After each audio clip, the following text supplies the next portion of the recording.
Story number 6, there was a beautiful tweet that I saw that said the young and childless working girl era is the best. Story number 5 is about Nedbank's MiGoals account. You earn rewards. So whenever you're banking or swiping your card, any transaction that you normally do, you're actually earning rewards in them, and then you can redeem these rewards to buy something else. So story number 4, the repo rate has dropped. So premiums might drop slightly, might not be this month, but it might be the following month. So make sure you do check your bank statement. Story number 3 is about a person who allowed his bank account to be used. These people who were using this bank account were obviously doing things that were illegal, and obviously this person was caught in the middle of it, was sentenced for 5 years, went to jail. Story number 2, these guys were scamming people at furniture shops because they know that there's someone who's always trying to buy something at a discounted price, so they took that as an advantage. So story number 1, Olwami tweeted, I was involved in an accident driving Josiah's black BMW M135i. It had an unfortunate ending that put us both in difficult positions. This Olwami guy crashed Josiah's car and then he was unable to pay for it.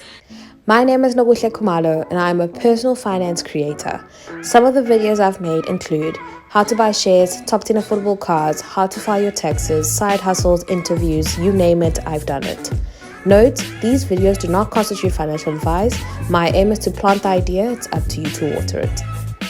I love wild financial stories, so I'm super excited to be doing episode 10 today, where I share with you stories that I have seen in the media, online. I think that's a bit redundant, but anyways, this type of video is usually not very structured. It's more stories that I've picked up from various outlets where I think people have made somewhat questionable financial decisions, and I bring them to this channel and I bring them to you guys because I want us to analyze them and just make sure that we are learning from other people's mistakes. Remember, your journey to personal finance and your financial freedom is not going to be a perfect one, but as long as you are learning in the process, and when you do make mistakes, speaking about them and getting over the shame will help you reach your next goal. Also guys, I like sharing stories and I like people talking about what they've gone through because it helps the next person not go through the same thing. That's kind of what my channel is about. So if you know of anyone or you know of anything that you believe you could have avoided, do let us know in the comments. I would love to hear from you guys. But I have 6 stories that I'm going to be sharing with you guys today, and I am so excited. Thank you so much to Nedbank who have sponsored a segment in this video, so I'll talk to you guys a bit more about them, but let's get into it. Okay, if you are catching this on YouTube, a shout out because you get to see the video. However, if you are catching me on Spotify or Apple Podcasts, love that for you guys. Please remember to leave me a review. I feel like my wild financial stories are always so negative and there's always so many lessons to take from them, but I do want to do a bit of a spin in this episode where I give you guys some good news. Okay,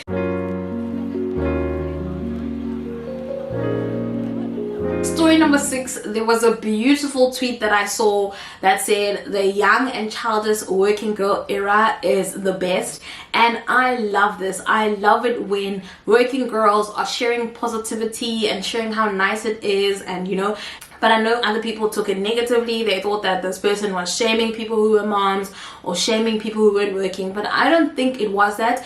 I love people who post about their normal lives because people need role models. People need other normal people to look up to, and I always encourage my friends to go say, guys, I need you guys to post more. I need you guys to show younger girls who are in university or in high school what they can expect when they do start working, because what I find is a lot of social media is just clogged up with celebrities or influencers or people who are dating rich people, and then it's like really unattainable, or sometimes people think the only way to get those things is if they follow in those steps, whereas your typical working girl, and in fact this applies to guys too, because I know hardworking guys don't post a lot. Okay, people are so into their grind, they're just pushing in silence. So that was really refreshing to see on the TL, and I also just want to take this moment to encourage you guys in your normal lives. romanticize them, take pictures, post. You are living your life. This is your life. It's not a rehearsal. You're not going to get another chance to do this. You're not going to be this young again. You're not going to be this fresh.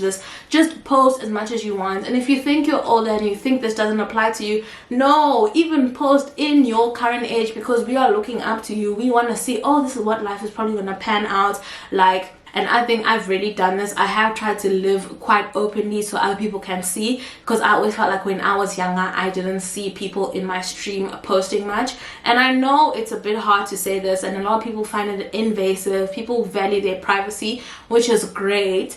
But guys, there is a way to post and still be private. I know people think they've figured me out. People think they know so much about me, which is great because it means I'm really good at storytelling. So if you agree with what I'm saying and you love seeing normal people living normal lives, drop me a comment and say mission accepted, and that means I'm going to see more of you guys posting your lives. But also guys, remember to enjoy whatever phase you're in. Yes, people are celebrating their working girl era with no kids, but I promise you, as much as I'm also celebrating that, I cannot also wait for when I'm a mom. But it doesn't mean that I'm gonna now stop living until I've got what I want. No, you enjoy the phase you're in as you're building. Otherwise you will never be happy, because think about how many times you said, oh, I'll be happy when this happens, and you're still not happy. I'll be happy when I graduate. I'll be happy when I get a job. Okay, no, I'll be happy when I get a car. Okay, now you got it. Okay, I'll be happy when I buy a house. I'll be happy when I get married. Yo, it never ends. It never ends. So just be happy now. Still work, but be happy now.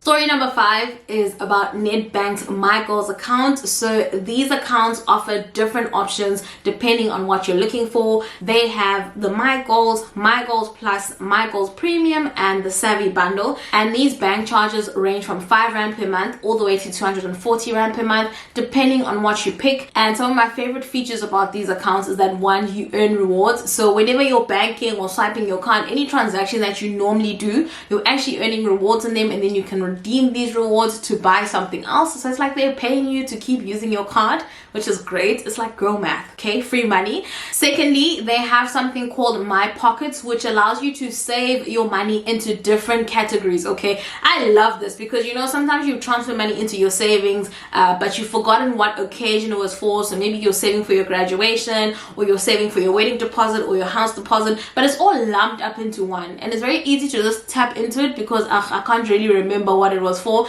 But now, because you have these My Pockets, you can actually put specific titles on your different savings pockets. So if you're saving for your graduation, if you're going to transfer out of it, you need to know that you are eating into your graduation. If you transfer out of your house deposit or your card deposit, you will know that you are putting yourself back from actually purchasing this big thing. So I like that because not only does it promote goal setting, okay, saving with a goal in mind, but it also makes you think twice before just transferring the money back into your account. You can still transfer it back, okay, not going to stop you, it's your money, but definitely do check it out if you are interested. You also get 50% off of new Metro movie tickets, and I cannot remember the last time I went to the movies. I think I tried going last year with my boyfriend, and then when we saw how much it cost, we were like, we'd rather just buy takeout and watch Netflix. So, you know, if you haven't been to the movies like me, definitely do grab this account, because now you can actually just get a major discount just because you're banking with Nedbank. Alright, cool. So do check out that account. It is available on personal.nedbankco.za, or you can click on the link in my description box, which I highly recommend because you don't have to type it out. But yeah, thank you so much to Nedbank who have sponsored this segment. Alright, cool. Let's move on. Also, can you guys see the lights coming through? I'm telling you guys, when I'm speaking about positive financial stories, the light comes through into my room, so I love that.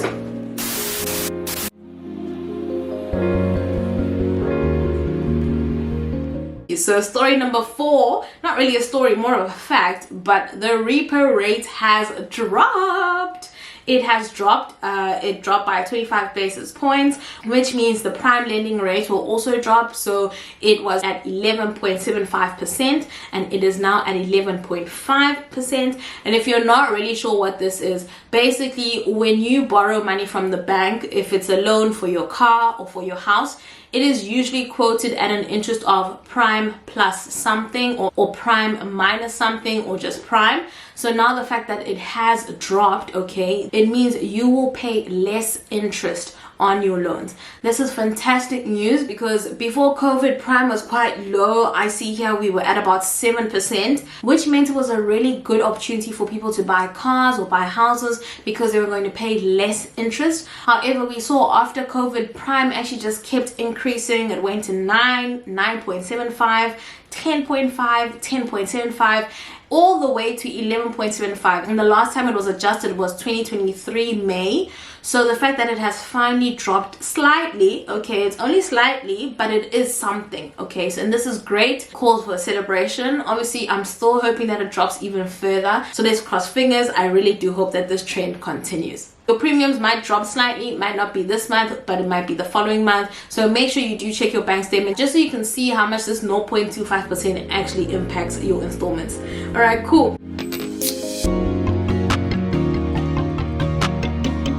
Story number 3 is about a person who allowed his bank account to be used for fraudulent transactions, and they paid him a 40,000 Rand bank fee. Right, so this happened to a person called who allowed people to use his bank account to facilitate a couple of transactions. So a couple of guys had acquired money, but obviously Sampier didn't ask a lot of questions because it wasn't really his place. They just told him, we just want to deposit it into your account and then we'll use it and then we'll give you 40,000 Rand at the end of this whole thing. Now, guys, in this economy, someone's offering you 40,000 Rand just for you to house a bit of money, probably over 7 days or something. Doesn't really seem like a train smash, especially if people are unemployed, you know, they're probably just trying to find money, and 40,000 Rand for you to do nothing. All you do is hand them over your card and your PIN, and then when they're done, they bring it back. Sometimes they might not even need your card because a lot of these things can't be done through EFT, so you're probably just giving them your login details. You can change it afterwards. You know, it seems like nothing could go wrong. But in this instance, these people who were using this bank account were obviously doing things that were illegal, and now when the cops caught on, they were able to trace it back to this account, and obviously this person was caught in the middle of it because it was his account that was used to facilitate. I believe he explained this case and pleaded and told them that, oh no, he actually didn't know what was going on. He just thought he was renting out his bank account.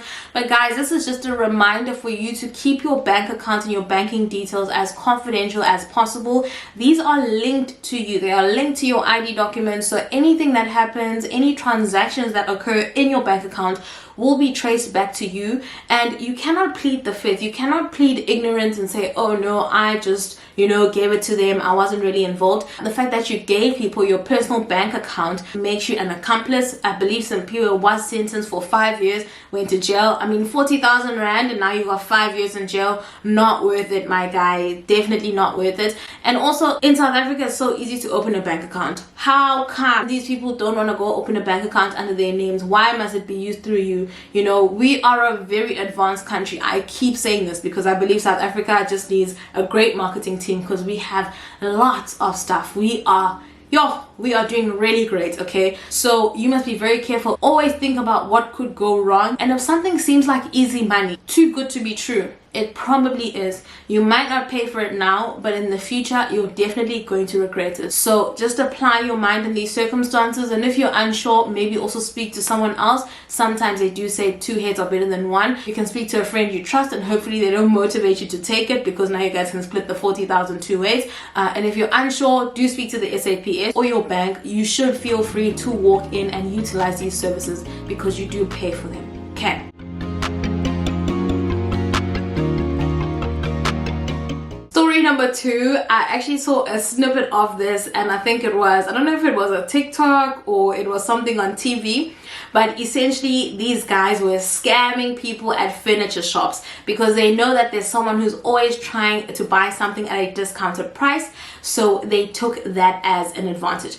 So let me tell you what this scam entails. A lot of people also did comment to say that something similar did happen to them or someone they know. So I know as much as it was on TV and seems scripted, it actually does happen in real life.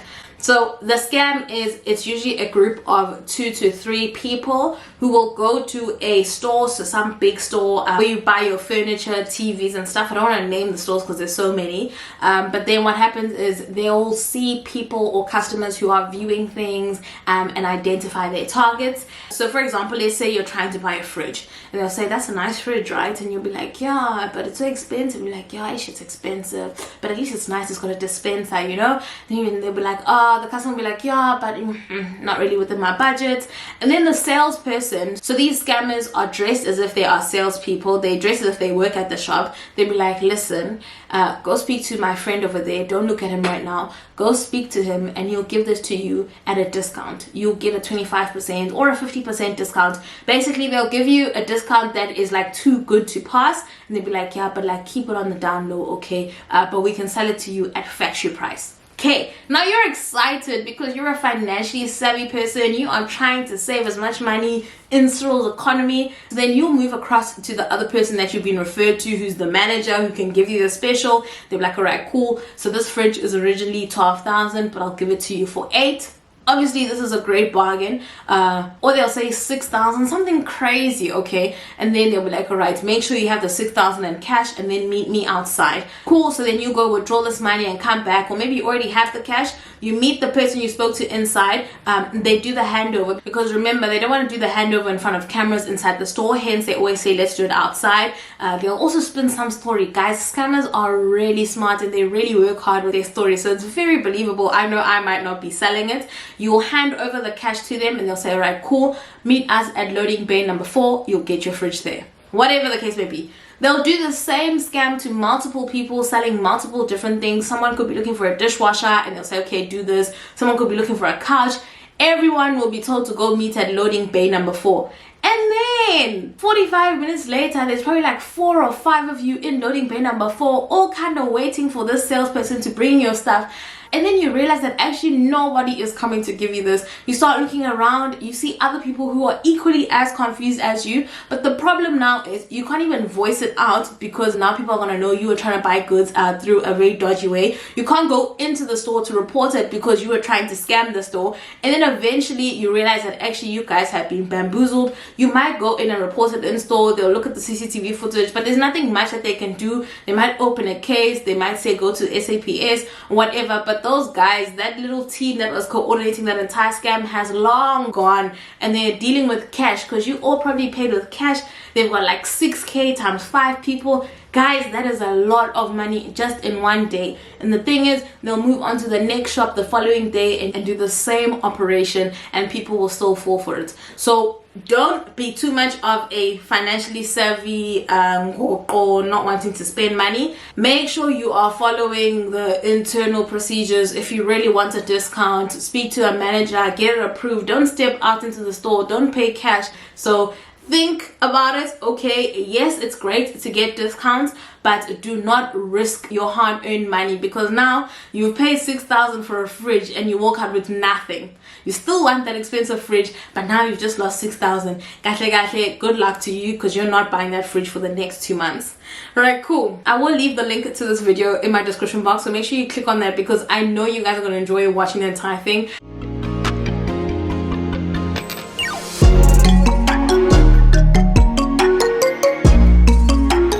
Alright, so story number 1 came from Twitter. I know you guys might have seen it, but Olwami tweeted, I was involved in an accident driving Josiah's black BMW M135i. He, Josiah, asked to test drive a friend's BMW M140, and I asked to follow them in his car. It had an unfortunate ending that put us both in difficult positions. Okay, so this tweet took off because essentially this Olwami guy crashed Josiah's car, and then he was unable to pay for it. He said he is unemployed and doesn't have the money to pay for it, and basically Josiah was saying he either has to pay 250,000 in repairs, or he has to pay off his balance, because Josiah's car was still financed and he still needs to pay off towards the bank, but now his car is not moving. So can you imagine paying such a massive installment for a car you're no longer using? But let me tell you what actually happened. So they did a thread. It was a bit of a back and forth between Olwami and Josiah. But essentially what happened was these gents were at a braai and they were drinking and braaiing, you know, standard South African culture. But now the issue is when you're drinking and also driving, you know, decisions get a bit blurry. So what happened was Josiah wanted to test drive one of his friend's new car. So some other guy had bought an M140. Josiah, who is quite a car fanatic apparently, asked to test it. And the friend said, okay, cool, let's hop in. So Josiah Josiah is in the driver's seat and his friend who owns the car is in the passenger seat. And as they're about to drop off, this Olwami guy knocks on the window or something and says, hey, can I please follow you guys in Josiah's car? I guess Olwami also liked Josiah's car because it was also fairly new, and he had been trying to get a moment to test it and thought this was the perfect chance for him to get it, right? So obviously, you know, they've been drinking, they're excited. So Josiah probably also just agreed, you know, easily, yeah, sure, come through, follow us. And they went on this mini convoy. And the issue now is, as they were driving, I believe they were in a residential area, Josiah and his friend who were in the first car slowed down because they are approaching a bend. However, Olwami, who clearly was not really alert, doesn't know why Josiah and his friend are slowing down. So he decides to overtake, speed up, only to crash into a wall because he didn't see it. And it didn't click in his head that the reason they're slowing down is because there's an object ahead. So obviously this is a tragic case, and I believe they also tweeted how they tried to get insurance to pay for this, and insurance said nope, you guys were going at a super high speed on a residential road. And I believe when they were talking to insurance, they said no, their friend had a headache, so they were rushing to the pharmacy before it closes. I don't know what story they spun. However, when they were tweeting, Olwami now says, also, yeah, guys, we lied to insurance and said we were going to the pharmacy, but actually we were just having an adrenaline rush. It was a spirited drive, blah, blah, blah. Basically admitting that they also almost tried to commit insurance fraud because they were lying to the insurance company. So it was just a mess, a remorse on the TL, because now not only did you crash your friend's car, but you've also now implicated them in an insurance case because you just said you lied to the insurers, and now you also can't pay for it because you said you are unemployed and you can't afford to pay for the repairs or for his car installment. This was a tragic thing, and honestly there is not one innocent party in this. I think Josiah is also responsible because he gave his friend his car in his drunken state, so no one's really innocent. But I do believe that Olwami wasn't as sincere as he should have been. He actually made a whole YouTube video where he was detailing how he crashed his friend's car, and he just didn't care. Okay, so yeah, moral of the story here: do not let people drive your car. I know this sounds super mean, but just don't do it. You know, you'd rather deal with disappointment than dealing with I'm so sorry or can I explain, because there's nothing someone can say to you that will justify why they crashed your car. And also, if you must give someone your car, you need to understand that it is your responsibility. If something happens, you must just accept the fact that this person might not do anything to help you out if something goes wrong. Also, give it to people you kind of trust, people that you know can actually help you out or pay something back if something goes wrong. There's also that thing of when people buy new cars and everyone wants to test it. Don't allow that, guys. I just don't get it. If you want to feel the car, hop into the passenger seat and let me take you. It's obviously different. There are circumstances where you can let people drive your car, like your siblings or your parents, because obviously these are people you grew up with. But even then, you need to assess responsibility levels, your partner. But even then, depending on how serious the relationship is, you can't just meet someone 2 weeks later, they're driving your car. No, that doesn't make sense. Okay, they can even take that car and steal it because you don't know much about them within 2 weeks. So be careful. Remember, as much as it's your car, if you're not done paying for it, it's partially the bank's, and you will have an issue and you will have to pay for that car whether or not you're driving it. Mark my words. So obviously I'm not hoping that this happens to you, but I'm trying to show you what can happen. And actually this tweet sparked a lot of conversation. A lot of people could relate. So it is a very common thing. I know I've seen those memes where it's like giving someone your car and then you ask, hey guys, where are you? And they're like, Siyabuya manje, we just got off the taxi, we're gonna explain. So ha, ngaskrima with my car. But anyways, that is story one. Be careful, be sharp, but also drive safely, and also don't drink and drive. Okay, if you're gonna drink, leave your car. Uber there, Uber back. Come on, it's only gonna cost like 300 rand, but at least it saves you a headache of paying off a car that you can no longer use. Tell me what you guys think. Do you know anyone who's been in this situation? Have you been in this situation? How did people get out of it? Let us know in the comments, because I would love to know how people resolve this. Also, I know some insurance companies will insure you as a person and not exactly your car. So if I, for example, drive someone else's car, if I crash it and it's not my car, they might still cover it, but I don't know if this applies to all insurance companies, so make sure you are also reading your insurance policy terms. All right, cool. Thank you so much, guys. That has been my episode 10 of Wild Financial Stories, with a twist because we gave you some positivity too. I really hope you guys have enjoyed this. If you have, please do tip me with a like. And if you love these segments as much as I do, drop me a comment and let me know that you love this segment so that I can keep it coming. Don't forget to check out the Nedbank MiGoals account if you are interested. I have the link in my description box, and I will catch you guys next time.